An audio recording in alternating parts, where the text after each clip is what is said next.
Halo adik-adik, selamat datang di channel A+ Master Education. Masih bersama dengan saya Budi. Dalam video ini saya akan menjelaskan beberapa contoh soal dari impuls dan momentum sekaligus dengan pembahasannya. Sebelum kalian menonton, jangan lupa untuk subscribe channel kita, tekan loncengnya, dan share ke teman-teman kalian supaya kalian dapat notif atau update terbaru mengenai cara mudah memahami mata pelajaran Mafiki bersama A+ Master Education. Soal yang pertama. Bola tenis dengan massa 0,6 kg dan laju 25 meter per second mengenai dinding dan terpantul dengan laju yang sama dan membentuk sudut 45 derajat. Perhatikan gambar. Berapa impuls yang diberikan pada dinding? Kita langsung bahas soal yang pertama. Diketahui dari soal, bola awalnya bergerak dengan kecepatan 25 meter per second. Jadi di sini saya tulis V1 25 meter per second, lalu dipantulkan oleh dinding dengan laju yang sama dan membentuk sudut yang sama dengan kecepatan 25 dan sudutnya juga 45. Nah, untuk mempermudah perhitungan, saya uraikan dulu setiap kecepatan V1 dan V2 menurut komponen-komponennya. Jadi V1 diuraikan menjadi V1X dan V1Y, V2 diuraikan menjadi V2X dan V2Y. Nah, sudut yang dibentuk oleh keduanya itu sama karena sudutnya 45 derajat ya. Nah, saya uraikan dulu V1 yaitu jadi V1X dan V1Y. Di sini saya dapatkan V1X itu adalah V1 dikali cos 45 dan V1Y itu adalah V1 dikali sin. Nah, tapi karena nilai sin 45 dan cos 45 itu sama, jadi saya tulis cos 45 saja di sini. Oke. Nah, lalu V2 juga sama. Nah, yang harus adik-adik perhatikan, di sini V2 itu bernilai minus. Karena apa? Karena dia bergerak ke kiri. V2-nya ini arahnya ke kiri, ya. V itu sekali lagi adalah vektor. Jadi harus diperhatikan plus minusnya.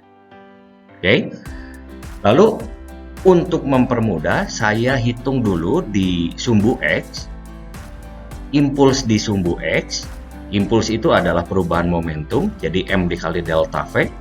Di sini saya uraikan jadi M V2X min V1X. Masanya tadi dikasih tahu dari soal 0,06. V2X tadi bergerak ke kiri, yaitu ini ya, minus 12,5 dikurangi dengan V1X. V1X-nya 12,5 akar 2.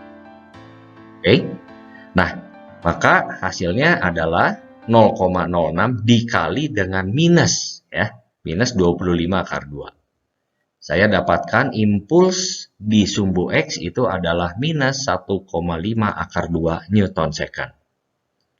Nah, untuk sumbu Y kita lakukan juga yang sama. Impuls itu adalah perubahan momentum. Ya, kita masukkan ke rumus M V2Y min V1Y. Jadi V2Y itu yang di sini yang akhir, V1Y ini yang awal. Nah, kalau kita perhatikan V2Y dan V1Y dua-duanya sama-sama ke atas. Ya, karena sama-sama ke atas, maka tidak ada perubahan momentum. Di sini V-nya itu sama. Ya, sehingga dihasilkan impulsnya, impuls di sumbu Y itu massanya 0,06 dikali dengan 0. Jadi hasilnya adalah 0. Nah, untuk menghitung impuls totalnya, saya menggunakan ini ya, vektor. Ya. Jadi yang di sumbu X saya resultankan dengan yang sumbu Y. Ya, rumusnya sama seperti Pitagoras. Jadi saya dapatkan min 1,5 akar 2 kuadrat ditambah dengan 0 kuadrat. Ini yang di sumbu X, ini sumbu Y. Hasilnya adalah 1,5 akar 2 Newton second. Oke. Soal yang kedua.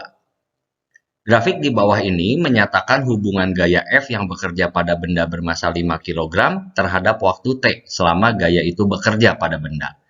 Bila benda mula-mula bergerak dengan kecepatan 10 meter per second, maka kecepatan akhir benda adalah titik-titik-titik meter per second.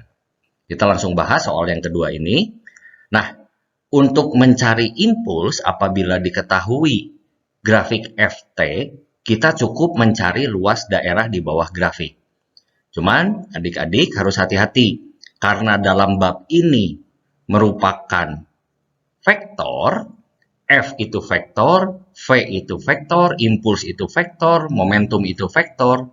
Jadi arah itu penting. Sehingga grafiknya juga kalau posisinya ada di bawah, maka nanti luasnya akan bernilai negatif. Oke, kita lihat.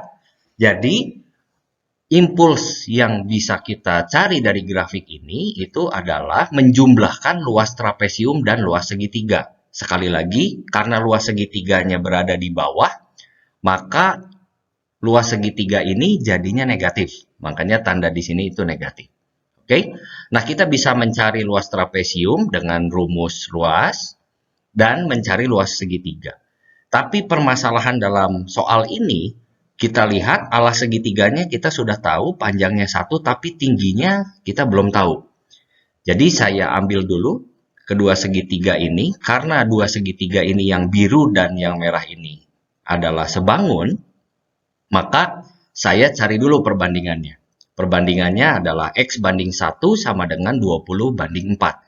Sehingga saya dapat X-nya itu 5. Jadi saya dapat tinggi segitiga ini 5. Nah, setelah mendapatkan tingginya, kita langsung cari luas trapesium, setengah dikali tinggi trapesium itu yang ini, 20, dikali dengan jumlah dua sisi sejajar, yaitu yang ini panjangnya 8, yang bawah panjangnya 12. Dikurangi dengan luas segitiganya. Alasnya 1, tingginya tadi kita udah tahu 5. Sehingga didapatkan impulsnya adalah 197,5 Newton second. Nah, tapi pertanyaannya, berapa kecepatan akhir benda? Setelah tahu impuls, kita tahu impuls itu adalah perubahan momentum. Ya, jadi rumusnya adalah M dikali V2 min V1. Impulsnya tadi 197,5, massa benda 5 kg. V2 itu yang dicari, itu adalah kecepatan akhir. V1 adalah kecepatan awal. Jadi kita langsung masukkan saja ke rumusnya. Saya dapatkan V2-nya adalah 49,5 meter per second. Soal yang ketiga. Peluru 100 gram mengenai dan tertanam dalam balok kayu 1,9 kg yang diletakkan pada permukaan horizontal persis di depan pistol. Jika koefisien gesekan kinetik antara balok dan permukaan adalah 1/4, dan tumbukan tersebut memindahkan balok sejauh 10 meter sebelum akhirnya berhenti, berapa laju peluru saat ditembakkan? Kita langsung bahas soal yang ketiga. Massa peluru diketahui 0,1 kilo dan massa balok 1,9 kg. Balok bergeser sejauh 10 meter setelah tertembak peluru. Oke, kita tahu momentum sebelum dan sesudah tumbukan adalah sama. Jadi saya masukkan di sini, ini adalah keadaan sebelum peluru menumbuk balok, dan P sesudah itu adalah keadaan peluru sesudah menumbuk balok. Oke. Jadi di sini adalah massa peluru kali V peluru ditambah massa balok kali V balok sama dengan massa peluru kali V peluru aksen ditambah massa balok dikali V balok aksen. Kita masukkan saja data-datanya. Jadi di sini V pelurunya saya belum tahu. V baloknya sebelum terjadi tumbukan adalah 0. Ya, karena baloknya sedang diam. Nah, di sini V peluru aksen dan V balok aksen adalah sama. Jadi saya tulis V aksen. Kenapa? Karena mereka berdua nanti akan bergerak bersama-sama ke sebelah kanan.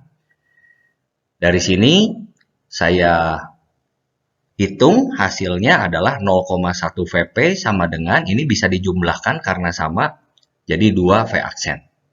Oke? Nah, untuk menghitung pergerakan dari kiri ke kanan, kita bisa menggunakan bantuan usaha energi. Karena ada gaya gesekan, maka energinya tidak kekal. Ya, jadi ada gaya luar yang bekerja, jadi kita harus menggunakan W sama dengan delta EK. Nah, W itu adalah usaha, F dikali S, terjadi perubahan energi kinetik, setengah M V2 kuadrat dikurangin V1 kuadrat. Untuk mencari gayanya di sini, gaya yang terjadi itu adalah gaya luar. Jadi di sini adalah gaya gesek. Nah, gaya gesek itu adalah mu dikali normal. Mu-nya tadi tahu 1/4. Masalahnya adalah normalnya saya belum tahu. Sehingga saya cari dulu, saya gambar di sini ada gaya berat dan ada gaya normal. Karena sigma F-nya itu adalah 0, maka gaya normal yang dihasilkan sama dengan gaya berat. Sehingga gaya geseknya 1/4 dikali 20 saya dapat 5 Newton. Nah, gaya gesek ini saya substitusikan ke sini, ke gaya ini. Karena bendanya bergerak ke kanan dan gaya geseknya berlawanan arah, jadi saya masukkan di sininya minus. Oke, S itu adalah jarak perpindahan si bendanya. Setengah M. Nah, kalian perhatikan di sini M-nya. Karena tadi yang bergerak adalah peluru dan balok, maka saya harus jumlahkan 1,9 ditambah dengan 0,1. Hasilnya adalah 2. Kecepatan akhir di sini itu adalah 0. Kecepatan awal di sini saya belum tahu. Oke, saya hitung di sini, saya dapatkan V1-nya kecepatan awal pada kejadian ini itu adalah 5/2 meter per second.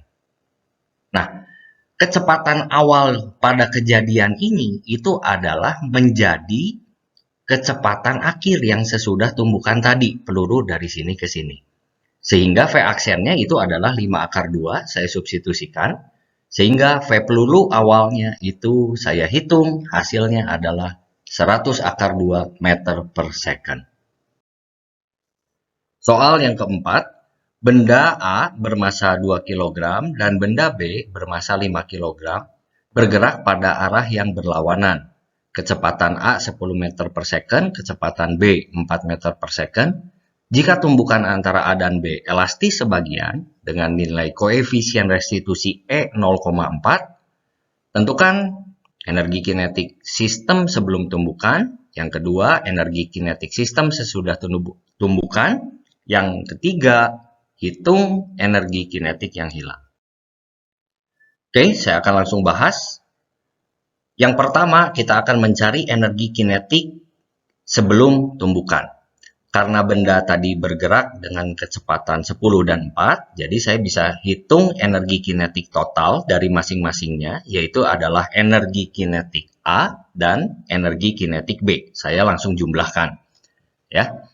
Diketahui massa A-nya 2, kecepatan A-nya itu adalah 10, lalu massa B-nya itu adalah 5, kecepatan B-nya itu adalah 4. Pak Budi, itu 4-nya ke kiri, kenapa nggak pakai minus? Nggak masalah di sini karena ada kuadrat ya, jadi nanti hasilnya pasti sama aja. Jadi kalau untuk menghitung energi kinetik, nggak usah khawatir karena dikuadratkan hasilnya jadi pasti positif. Jadi saya dapatkan energi kinetik total sebelum tumbukan 140 Joule. Oke. Lalu yang B, bagaimana energi kinetik sistem setelah tumbukan?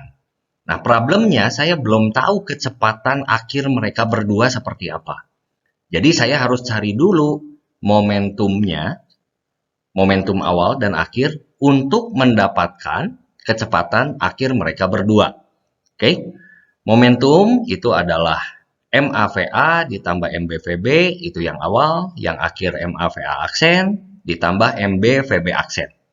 Saya langsung substitusikan. Nah, untuk momentum, kalian harus masukkan ya plus minusnya ya di sini. Nah, ini yang suka lupa. Karena benda B bergerak ke kiri, maka di sini VB-nya minus. Oke, setelah saya hitung, hasilnya adalah 0 sama dengan 2 VA aksen ditambah 5 VB aksen. Nah, sampai sini saya tidak bisa mendapatkan apa-apa. Tadi diketahui dari soal bahwa koefisien restitusinya adalah 0,4. Rumus dari koefisien restitusi adalah VB aksen min VA aksen per VA min VB. Saya substitusikan lagi, tadi tahu kecepatan A awalnya itu adalah 10 dan kecepatan akhirnya, kecepatan awal B itu adalah minus 4. Ya. Nah, adik-adik harus ingat, biasanya di sini ingat dimasukin minus 4, di sini itu suka lupa. Ya, jadi jangan lupa itu plus minus selalu dimasukkan di setiap rumusnya ya. Jadi di sini kalau dimasukkan itu tetap minus 4. Jadi nanti hasilnya adalah 14 dikali 0,4, hasilnya 5,6. Nah, di sini saya dapat dua persamaan. Oke? Jadi yang pertama itu adalah 0 sama dengan 2 VA aksen ditambah 5 VB aksen. Yang kedua, 5,6 sama dengan VB aksen min VA aksen. Dua persamaan ini saya eliminasi substitusi. Yang 5,6 ini saya kali 2 dulu. Jadi 11,2 sama dengan min 2 VA aksen plus 2 VB aksen. Oke? Saya jumlahkan, jadi VA-nya di sini hilang. 0 ditambah 11,2 hasilnya 11,2. 2 VB aksen ditambah 5 VB aksen jadi 7 VB aksen. Saya dapatkan VB aksennya 1,6. Nah, untuk mencari VA, substitusikan ke salah satu persamaan, bebas, yang mana saja. Saya dapat VA aksennya 4 meter per second. Ya, di sini minus karena nanti setelah tumbukan, si A-nya ternyata bergerak ke kiri. Seperti itu. Oke. Nah, sekarang kita cari energi kinetik sesudah tumbukan. Kita udah tahu nih, VA aksen sama VB aksen. Jadi energi kinetik aksen ini sesudah tumbukan, itu adalah setengah MA VA aksen kuadrat ditambah setengah MB VB aksen kuadrat. Tinggal substitusikan hasil yang kita cari tadi. Kita dapatkan energi kinetik sistem setelah tumbukan adalah 22,4 Joule.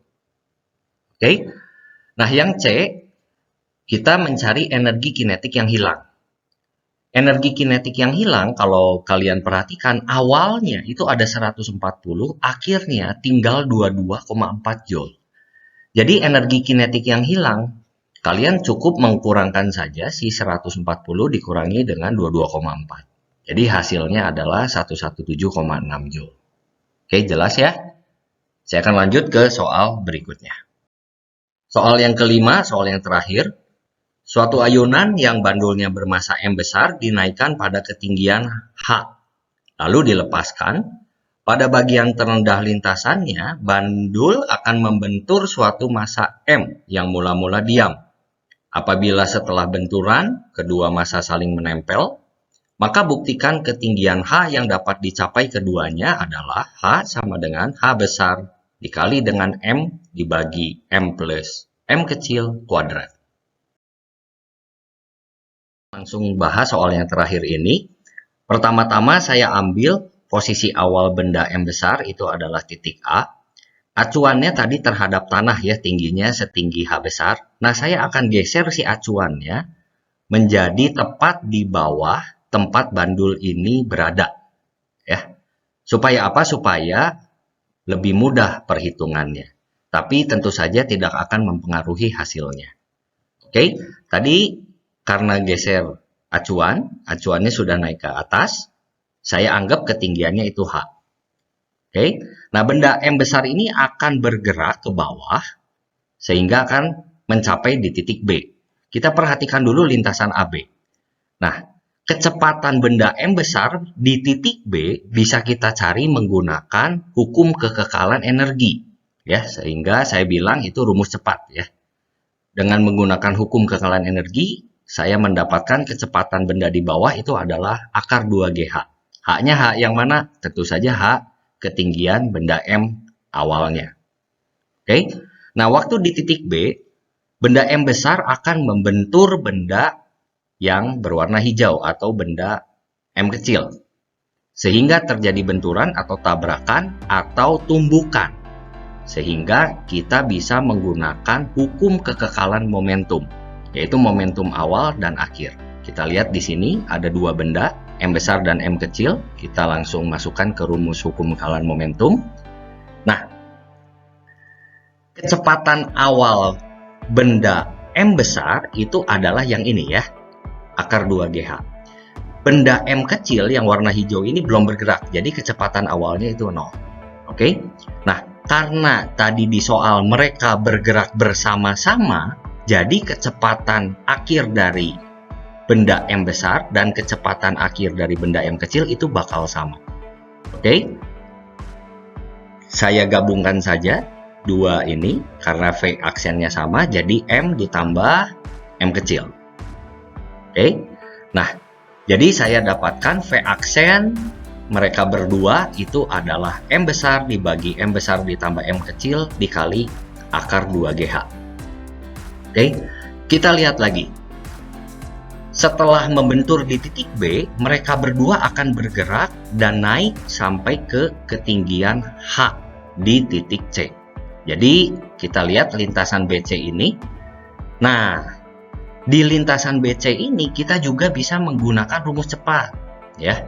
V aksen sama dengan akar 2GH, tapi H-nya H yang kecil, karena pasti berbeda dengan yang awal. Oke? Nah, kita bisa gabungkan si kedua rumus tadi.